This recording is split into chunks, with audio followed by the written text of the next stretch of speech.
Trisha ဟာမင်းတိတာထက်ပိုကောင်းနေသူမကငါရဲ့ခန်းစားချက်တွေကိုနားလေတယ်သူမကစိတ်ထားကောင်းနေသူသူမဖအသွင်ရှိပေမဲ့သူမရဲ့ချစ်ချင်းမြတ်တာဟာစစ်မှန်ပြီးသစ္စာရှိတယ်ကျေးဇူးပါအရှင်မင်းရဲ့အချိန်ကုန်ဆုံးခါနီးနေပြီကျမကိုမြင်မြန်နှမ်းလိုက်ပါဒါဆိုမင်းတက်တက်လုံးဖဖြစ်သွားလိမ့်မယ်ကိစ္စမရှိပါဘူးအသက်ရှင်နေသူရဲ့ငါဘာပဲလုပ်ရငါကြည်နေတယ်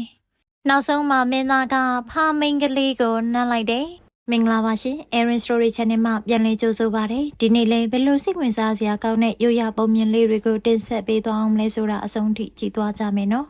Channel လေးကိုလည်း Like and Subscribe လုပ်ထားပေးဖို့မမေ့ပါနဲ့နော်ဟိုးရှိတော့ကတိုင်းပြည်တစ်ပြည်မှာ Trisha လို့ခေါ်တဲ့အမျိုးသမီးတယောက်ရှိခဲ့တယ်သူကသူ့အလှနဲ့ပတ်သက်ပြီးကိုယုံကြည်ချက်သိမရှိဘူးပေါ့ကွယ်ကြည့်ပါလားသူကဘယ်သူမှလှည့်မကြည့်ကြဘူးသူကငါတို့လောက်မှမလှတာအဲ့ဒါကြောင့်ပဲ तू ကအစီခင်ဖြစ်နေတာလေသူတို့ကငါရုပ်ကိုလောင်ပြောင်နေကြတာလားဟုတ်တယ် तू ကငါတို့ထက်အများကြီးနေကြတယ်အရန်ရုပ်ဆိုတယ် Trisha ဟာအိမ်မက်နေရှာတယ်တော်ကြပါတော့ငါလှကျင်နေဒီမိန်းကလေးတွေရဲ့အတန်ကိုနောက်ထပ်မကြားချင်တော့ဘူးတိတ်နေကြပါမင်းကဘာပေါ်မှာအလှဆုံးမိန်းကလေးဖြစ်ချင်သလားဟုတ်ငါအလှဆုံးမျိုးသမီးတယောက်ဖြစ်ချင်တယ်ဒါပေမဲ့မင်းကဘာလုပ်လဲကောင်းပြီဒါဆိုမင်းရဲ့တောင်းဆိုမှုကိုငါဖြည့်ဆည်းပေးမယ်ခုမင်းဟာကဘာအလှဆုံးအမျိုးသမီးတယောက်ဖြစ်သွားပြီမဟုတ်ဘူးဒီလိုမဖြစ်ရဘူးအိုးဖျားတခင်ဒါအိမ်မက်ပဲတကယ်ဒါအမှန်ဆိုရင်တော့ဒါကြောက်စရာကြီးပဲနေတောင်ထွက်လာပြီငါအလုပ်ကိုထပ်နောက်ကြပြန်ပြီသူတို့ကလှတော့လူပြိုတွေအများကြီးလက်ဆောင်ပေးကြတာပေါ့မဟုတ်ပါဘူးလူအလုံးကလှကြပါတယ်အိုးမင်းတို့အရန်လှကြတာပဲငါတို့မျက်စိတွေကိုအေးစီတယ်ဟုတ်တယ်လှလိုက်ကြတာဒီနိုင်ငံမှာအလှဆုံးမျိုးသမီးတွေအမြဲတမ်းချီးမွမ်းခံရပြီးတန်မိုးထားခံရတယ်မင်္ဂလေးဒီပန်းစည်းကိုလက်ခံပါ Trisha ဟာတွေးနေမိတယ်ငါသွားတဲ့နေရာတိုင်းမှာလူတွေကအလှအပကိုဆွဲလန်းနေတာပဲမြင်ရတယ်မလေးငါကောင်းနေရလဲမှုလိုက်တာ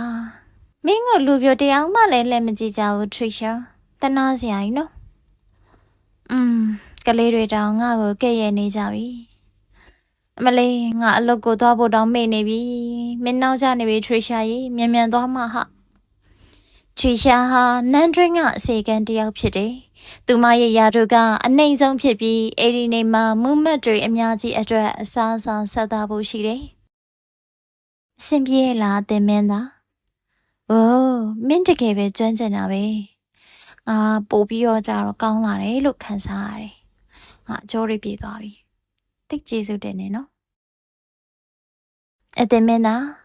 ဒီမှာတွေ့ရတာကိုယူပါတယ်အိုးလှလိုက်တယ်မင်္ဂလေးပဲမင်းကဘယ်သူလဲကျမနာမည်စောသိင်ကြီးပါကျမမင်းသားစီလာရောက်ခစားခြင်းပါအရှင်မင်းသားဘာလို့ကျမစီကနေမျက်နှာလွှဲနေရလဲဒီလိုမလုပ်ရဘူးလေလှလိုက်တာငါစိတ်ကိုထိန်ချုံမရတော့ Trisha ဟာအေးတွေယူလာပြီးမင်းသားတို့နားကိုဖျက်လျှောက်တဲ့အချိန်မှာပဲမင်းသားကြိုက်တဲ့အလှဆုံးအမျိုးသမီးပေါ်ကိုရုတ်တရက်တောက်စရာတွေဖိတ်ကျသွားတယ်မဟုတ်ဘူးငါအင်ကြီးဒါအရင်စီးကြီးတယ်တောင်းမှန်ပါတယ်ကျမမတော်တဆဖြစ်သွားတာပါမင်းသားဒီအမျိုးသမီးကိုနန်းတော်ကနေမောင်းထုတ်လိုက်စမ်းပါမဟုတ်ဘူးကျေးဇူးပြုပြီးကျမကိုမနှင်ထုတ်ပါနဲ့ကျမတောင်းမှန်ပါတယ်ကျမမမှန်သိပါတယ်ကျမဒီအလုပ်ကိုဆုံးရှုံးလို့မဖြစ်ဘူးကျေးဇူးပြုပြီးကျမကိုခွင့်လွှတ်ပါတိတ်ဆန်းမင်းကငါအလုပ်ထုတ်လိုက်ပြီမင်းလို့လှဆုံးတဲ့သမီးရဲ့အမိန့်ကိုငါဘယ်လိုညှင်းဆန်နိုင်ပါလဲမင်းသမီးကြားလားမင်းတကယ်ပဲမလှဘူးဆိုတာကိုလက်ခံလိုက်စမ်းပါမင်းကကိုမရှင်းနိုင်ပါဘူး Trisha ဟာဘာမှပြန်မပြောနိုင်ရှာပဲသူရဲ့ဒေါသကိုသူပြန်မျိုးသိပ်ပြီးနောက်ပြန်လှည့်မကြည့်ပဲနန်းတော်ခမ်းမဆောင်ထဲကနေထွက်လာခဲ့တယ်သူမမင်းသားနဲ့လိုက်ဖက်တာပဲဘယ်သူမှသူတို့ကအနှောက်ယှက်ပေးနိုင်မှာမဟုတ်ဘူးငါသိပါတယ်မင်းဘယ်သူလဲဘယ်ရလာတယ်လဲအရှင်ကမင်းကိုမမြင်ဘူးမင်းညလှတယ်နော်ငါနာမည်ဝိတာခါမင်းကိုပြစ်ဒဏ်ပေးဖို့ငါဒီကိုရောက်လာတာပဲမင်းကမကောင်းတဲ့လူမင်းရဲ့တက်မှတ်မှုကိုဘယ်တော့မှမထိန်ချုပ်နိုင်ဘူး မင်းကအမြဲတမ်းအမျိုးသမီးတွေကိုမထီမဲ့မြင်ပြုပြီးသူတို့ကိုတန်ဖိုးမထားဘူးငါမင်းကိုဒါတွေထက်လောက်ခွင့်မပေးနိုင်တော့ဘူးငါမင်းကိုချိန်စားတိုက်ပြီးဒီလောကမှာရှိတဲ့မင်းရဲ့ဒုက္ခချမ်းသာတွေကတခုကိုတလကြအောင်ဖယ်ရှားမယ်ဒီချိန်စားကိုဖယ်ရှားဖို့တခုတည်းသောနည်းလမ်းကအလှဆုံးမျိုးသမီးကိုရှာပြီးနမ်းဖို့ပဲမင်းနမ်းလိုက်တဲ့အခါချိန်စားပြေးမယ်ဒါပဲလားဒါငါအတွက်အလွယ်ကူဆုံးပဲငါအမျိုးသမီးအားလုံးကိုနမ်းပစ်မယ်ဒါပေမဲ့မင်းမှားပြီးနမ်းမိရင်သူတို့ဖားဖြစ်သွားကြလိမ့်မယ်ပြီးတော့မင်းကတခြားလူတွေမျက်နှာကိုလည်းမြင်ရမှာမဟုတ်ဘူးဒါမင်းအတွက်လဲသေးလားဟမ်ဒါဆိုဘယ်အမျိုးသမီးကအလှဆုံးလဲဆိုတာငါဘယ်လိုသိရမှာလဲအသင်မင်းသားစိတ်ရဲလှတဲ့သူဟာအလှပဆုံးမဲမို့အဲ့ဒီအမျိုးသမီးကိုမင်းရှာရမယ်ပြဿနာမရှိပါဘူးဘယ်နည်းနဲ့မဆိုငါလူတွေကိုကောင်းကောင်းဝေဖန်တတ်တာပဲဟေးမပြောက်သွားနဲ့လေဖျောက်သွားလဲရာဇံပူရန်ဟာတခြားလူတွေရဲ့မျက်နှာကိုရှင်းရှင်းလင်းလင်းမမြင်နိုင်တော့ဘူးအလှဆုံးမျိုးသမီးကိုမတွေ့ရသေးခင်အထိပေါ့တနာစရာထရီရှာလေးကတော့တွေးနေရှာတယ်အကယ်၍ငါလှရင်ဒီလိုဒုက္ခရောက်မှာမဟုတ်ဘူးငါလှချင်တယ်တကယ်လို့ငါဆူတောင်းနိုင်တာပြည့်မယ်ဆိုရင်ငါလှချင်လိုက်တာမင်္ဂလိငါဝိတာခါကမင်းရဲ့ဆန္ဒကိုကြားနေငါအတန်တစ်ခုကြားရတယ်ဒါတကယ်ပဲဝိတာခါလားဘယ်သူလဲငါတို့အရင်ကတွေ့ပူတယ်ငါမင်းရဲ့ဆန္ဒကိုအမှန်တကယ်ပြည့်စေနိုင်တယ်ဒါကငါအတွက်အရန်လွယ်တယ်ဒါပေမဲ့ငါပြီးတဲ့စံသက်မှုကိုမင်းအောင်မြင်ဖို့လိုတယ်မင်းဟာမင်းသားစီကအနှံ့ခံရဖို့လိုတယ်အချိန်တစ်လအတွင်းမှာပေါ့ဒါပေမဲ့မင်းဟာမင်းသားရဲ့မျက်လုံးထဲမှာတော့ဖားမျက်နှာရှိတဲ့သူပဲမဟုတ်ဘူးလေငါဖားမဖြစ်ချင်ပါဘူးဘယ်သူကဖားကိုနမ်းချင်ပါလဲမင်းရဲ့စိတ်ထဲကအလှပကိုသူတတိထားမိအောင်ပြသရမယ်ဒါဟာငါမင်းကိုပေးမယ်အလှပနဲ့ညီမျှတယ်ကောင်းပြီမင်းရဲ့စံသက်မှုကိုငါလက်ခံနေငါလှသွားရင်ဘာပဲလုပ်ရငါလုပ်မယ်ကောင်းပြီသဘောတူညီချက်ရပြီဒါပေမဲ့ပထမဆုံးအနေနဲ့မင်းကိုနည်းနည်းလေးပြောင်းမှုလိုတယ်ရာဇံဘရန်ရဲ့ဖခင်ဟာတရင်ကြပြီးတာနဲ့နန်တော်ကိုလာဖို့အလှဆုံးအမျိုးသမီးအားလုံးကိုဆင့်ခေါ်လိုက်တယ်သူတို့အားလုံးဟာအလှပဆုံးအမျိုးသမီးတွေပဲဒါဆိုမင်းသူတို့ရဲ့မျက်နှာကိုမြင်နိုင်လားမြင်ရလားမမြင်ရဘူးဖခင်ရဲ့တော့ငါနောက်ထပ်ပဲအလှဆုံးအမျိုးသမီးတွေရဲ့မျက်နှာကိုမှမြင်ရတော့မှာမဟုတ်ဘူးဒါဆိုဘယ်လိုလုပ်ဒီအမျိုးသမီးတွေကိုနမ်းကြည့်လို့ရမှာလဲဘယ်အမျိုးသမီးကငါသားရဲ့ချိန်စာကိုဖယ်ရှားပေးနိုင်မှာလဲအကယ်၍ချိန်စာကိုဖယ်ရှားပေးနိုင်သူဟာငါသားရဲ့မိဖုရားဖြစ်လာလိမ့်မယ်သူကငါတို့မျှော်နေတဲ့သူပဲအလှဆုံးအစင်တစားတွေနဲ့ထရီရှာလို့ခေါ်ပါတယ်သူကငါတို့နန်းတော်ကအစီကံသူရဲ့အလှပါကတခြားသူတွေနဲ့ရှင်လို့မရပါဘူးမင်းသူကိုမြင်ရလားကျမနာမည်ထရီရှာပါကျွန်တော်သူ့ကိုမြင်ရတယ်ဒါပေမဲ့ကောင်းပြီမင်းမျက်နှာလိုက်ပါမင်းဘာကိုတွန့်ဆုံနေတာလဲမဟုတ်ဘူးသူကဖားပါခမဲတော့ငါဘလို့လို့နမ်းနိုင်မှာလဲငါမနမ်းနိုင်ပါဘူးဖားကဒီလောက်လှတယ်ဆိုတာမရှိပါဘူးသူကအရင်ကဒီမှာအစီကံပဲသူကဖားလည်းမဟုတ်ဘူးမကောင်းဆိုးဝါးလည်းမဟုတ်ဘူးမင်းဘာတွေပြောနေတာလဲငါနားမလည်ဘူးဒီမှာငါရှိတယ်ဒီမှာပဲဖားမှမရှိဘူးမင်းသူနဲ့တလအတူနေပါတလအတွဲမှာသူ့ကိုနမ်းပြီးမိရဲ့ချိန်စာကိုဖယ်ရှားလို့ရကောင်းရနိုင်တယ်ငါတို့မှာနောက်ထပ်နည်းလည်းမရှိဘူးမင်းသားမဟုတ်ဘူးဖခင်မဲတော့ငါသူ့ကိုနမ်းလို့မရဘူးသူကမကောင်းဆိုးပါသူ့ရဲ့မျက်နှာကိုကြည့်ပါသူကဖားမကောင်းဆိုးပါကြီးငါပြောတာနားမလည်ဘူးလားမဟုတ်ဘူးမဖြစ်နိုင်ဘူးငါမလုပ်ချင်ဘူးဖခင်မဲတော့မလုပ်နိုင်ဘူးမင်းကငါရဲ့တူရဲသောအိမ်ရှိဆံမယ်ဘာပဲဖြစ်ဖြစ်မင်းငါစကားကိုနားထောင်ရမယ်ညှင်းဆန်လို့မရတဲ့အတွက်မင်းသားဟာသူ့ဖခင်ရဲ့အမိန့်ကိုနာခံခဲ့ရတယ်မဟုတ်ဘူးငါစီကနေဝေးဝေးနေစမ်းမှာဖခင်မဲတော့ငါ့ကိုကူညီပါထရီရှာဟာသူမရဲ့အဝတ်စားပုံစံပြောင်းလိုက်တဲ့အချိန်ကစပြီးသူမရဲ့ဘဝပြောင်းသွားတယ်သူမဟာဘဝတစ်တစ်ခုတည်းကိုချေချလိုက်သလိုပဲ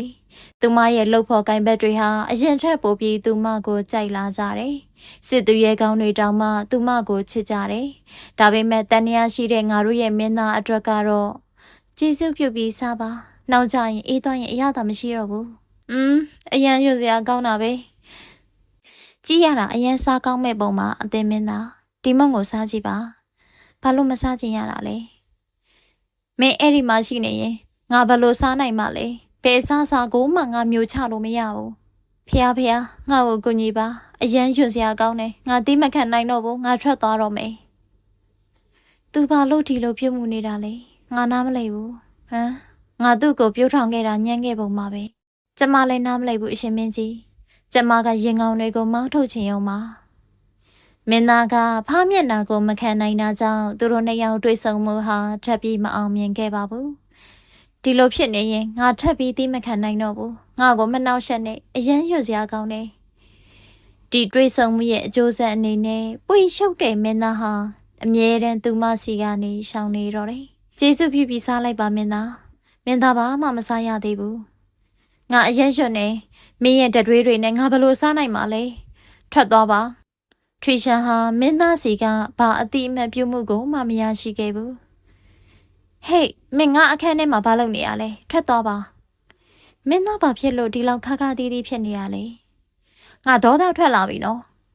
ငါသူ့ဘာသာစကားကိုနားမလဲပဲသူနဲ့ဘလို့စကားပြောနိုင်ရတာလဲဟမ်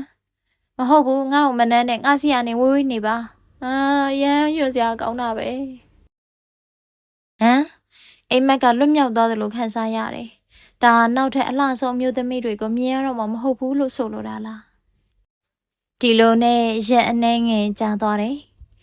ဒီနေရာကအရန်လန်းဆန်းနေအသိမင်းသားစိတ်မပြုံးနေတူတယ်ဘာကြောင့်လဲမင်းငါကိုဘယ်ကိုခေါ်လာတာလဲဒါကနန်းတော်တွေကအလှဆုံးဥယျာဉ်မှာမင်းအရင်ကမရောက်ဘူးလားဒီနေရာမှာမင်းသားရဲ့မိမရတဲ့အမတ်တရားတွေရှိတယ်အချိန်တုန်းကမင်းသားဟာသစ္စာရှိသူဖြစ်ခဲ့ပေမဲ့သူချစ်တဲ့အမျိုးသမီးကသူ့ယုံကြည်မှုကိုသစ္စာဖောက်ပြီးသူ့ကိုဒီလိုပြုမှုတွေဖြစ်အောင်ပြောင်းလဲစေခဲ့တယ်အမျိုးသမီးတွေအကုန်လုံးအတူတူပဲဘယ်သူမှသစ္စာမရှိဘူးသူတို့ကသူတို့အတွက်ချမ်းသာကြွယ်ဝမှုဘွဲတစိတ်တွေနဲ့အကျိုးမြတ်တွေကိုပဲကြည့်တယ်ငါဒီလိုဖြစ်လာတာသိမဆန်းဘူးမင်းလည်းငါဥစ္စာပစ္စည်းတွေကိုပဲလိုချင်တာမှန်တယ်မလားဖောင်းမင်းကလေးအသက်မင်းသားဒီလိုမျိုးစကားမပြောပါနဲ့မင်းကအမျိုးသမီးတွေကိုလုံးဝတမ်းမိုးမထားဘူးအချိုးမပြေတဲ့သူပဲမင်းအရန်ရိုင်းဆိုင်နေမင်းလိုလူကိုနန်းနာထက်ဖားဖြစ်ရတာမှပိုကောင်းသေးတယ်ဖြန်းဘယ်တော့မှမင်းသားကိုဒီလိုလှုပ်တဲ့အမျိုးသမီးမရှိခဲ့ဘူးဖားဖြစ်တာကဒီမှာနေတာထက်ပိုကောင်းတယ်ငါဒီမှာနောက်ထပ်မနေချင်တော့ဘူးဘာလို့ငါစီလာတဲ့သူတိုင်းအမြဲထွက်သွားကြတာလဲဘာလို့ဘယ်သူမှငါ့ကိုတကယ်မချစ်ကြတာလဲငါအရန်ထိချင်နေငါကိုဘယ်သူမှမကြိုက်ဘူးငါကိုချစ်တတ်အောင်စစ်မှန်တဲ့ချစ်ချင်းမြတ်တာကိုဘယ်သူစီရနိုင်မှာလဲအဲ့ဒီညမှာမင်းသားကဖားမင်းကလေးကိုနောက်ထပ်နှင်မထုတ်တော့ဘူးအဲ့ဒီနေ့ကစပြီးမင်းသားကစိတ်ဝင်စားလာပြီးထရီရှာရဲ့အပြုမှုကိုအမြဲတတိထားမိလာတယ်သူမဟာအရန်စူးစမ်းပြီးစိတ်ထားကောင်းတယ်ငါအရင်ကတွေ့ဘူးတဲ့တခြားအမျိုးသမီးတွေနဲ့မတူဘူးသူမရဲ့ဖားအသွင်ပြင်ကိုကျင့်သားမရသေးပေမဲ့မင်းသားကအရင်ကလိုခါခါသေးသေးတော့မဆက်ဆံတော့ဘူးတလားပြေးဖို့အချိန်ကနီကလာနေပြီဒါပေမဲ့ဘာမှမပြောင်းလဲသေးဘူးဒီတော့ဘရင်ဟာစိတ်ပူလာတော့တာပေါ့ဒါဆိုဘယ်လိုလုပ်ရမလဲဟင်ငါအဖြေရှာတွေ့ပြီငါတို့မင်းသားနဲ့မင်းသမီးကိုလက်ထပ်ခိုင်းပြီးမင်းသားကိုနမ်းခိုင်းရမယ်ငါတို့မှာအချိန်ကဒီနေ့ပဲရှိတော့တယ်နောက်ထပ်ရွေးချယ်စရာမရှိတော့ဘူးငါတို့အခုလုံးမဖြစ်မယ်ဒီလုံးနဲ့နောက်တနေ့မှာဘရင်ကြီးဟာမင်းသားရဲ့အခန်းထဲကိုသွားပြီးဘယ်သူလဲဖခင်မဲတော်လားဖခင်ဒါဘာလုပ်တာလဲဘယ်သူလဲနောက်ထပ်တယောက်ရှိသေးတာလားမင်းကအကြံဉာဏ်ကိုသဘောမတူမှန်းသိတယ်စစ်သားအမြန်လောက်ပါဘာဖြစ်နေတာလဲဖခင်မဲတော်ဘာလို့ငါ့ကိုချီပြီးခေါ်သွားတာလဲငါ့ကိုလွတ်ပါငါ့ကအိမ်ရှိဆန်တော့ငါစီကနေဝဝေးနေစမ်းဟမ်ဘာလို့လူတွေအများကြီးလဲဒါလက်ထပ်ပွဲလားဘာလို့ဖို့ကြိုးစားနေတာလဲဖခင်မဲတော်စကားမပြောနဲ့တော့မင်းရဲ့တို့သမီးကိုမြင်နှမ်းလိုက်ပါထရီရှာ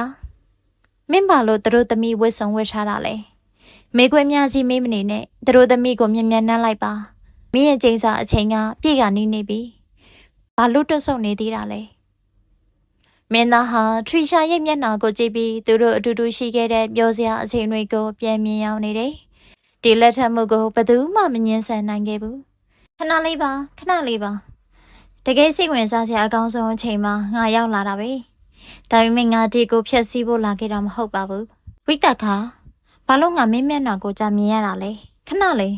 မင်းကငါ့ကိုဘာလို့အမြင်ထင်နေတာဆိုလိုတာကမင်းငါမူရင်းမျက်နှာကိုမမြင်နိုင်လို့ပေါ့ဟုတ်လားဒါပေမဲ့ဘာလို့သူမင်းမျက်နှာကိုမြင်နိုင်တာလဲတေဝီဘာဖြစ်လို့လဲ ဘာဖြစ်လို့လဲဆိုတော့ငါကအလှဆုံးအမျိုးသမီးဖြစ်နေလို့ပဲလေဒါဆိုဝိတခါငါအတွက်အလှဆုံးအမျိုးသမီးဆိုတာကောဘယ်သူလဲမင်းဘလို့နှုံပြီးအားတဲ့အယူလဲမင်းသားချိန်စာပြေဖို့နန်းတဲ့နဲ့သူကသူ့ပဲငါစာမေးပွဲပြီးသွားပြီမင်းသားကမင်းကိုတန်နေရမရှိတော့ဘူးအဲ့ဒီအစားချွေရှာကတော့ငါရဲ့အတိကစုကိုလက်ခံရမယ်ငါကိုလက်ထက်တာပဲဟမ်တကယ်လားအတီကြီးလားမင်းသားဒါပါလေဒါဆိုငါဟာမင်းအသုံးချခံလိုက်ရတဲ့အရာဝတ္ထုတစ်ခုပဲလားမင်းကဂုံရှိတဲ့အလားဒေဝီကိုနိုင်ရမယ်ဒါမှန်နေလှတယ်လုံလောက်ပြီတိတ်နေကြပါထရီရှာဟာမင်းတိတာထက်ပိုကောင်းတယ်သူမကငါရဲ့ခန်းစားချက်တွေကိုနားလေတယ်သူမကစိတ်ထားကောင်းနေသူသူမဖအသွင်ရှိပေမဲ့သူမရဲ့ချစ်ချင်းမြတ်တာဟာစစ်မှန်ပြီးသစ္စာရှိတယ်ကျေးဇူးပါရှင်မင်းရဲ့အချိန်ကုန်ဆုံးခါနီးနေပြီကျမကိုမြင်မြန်နှမ်းလိုက်ပါဒါဆိုမင်းသက်လုံးဖဖြစ်သွားလိမ့်မယ်ကိစ္စမရှိပါဘူးအသက်ရှင်နေသူရဲ့ငါဘာပဲလုပ်ရငါကြည်နေတယ်နောက်ဆုံးမှမင်းသားကဖမိန်ကလေးကိုနှမ်းလိုက်တယ်မင်းသားနှမ်းလိုက်ရင်နှမ်းလိုက်ချင်းပဲကျိန်စာကလည်းချက်ချင်းပြေးသွားတယ်ဟိုးငါပြန်မြင်ရပြီထရီရှာမင်းအရင်လှတာပဲ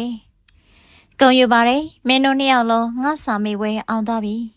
မင်းနဲ့သူကထရီရှာပါကဘာမှာအလှဆုံးသူဆိုတာငါတို့ချစ်ရတဲ့သူပါပဲ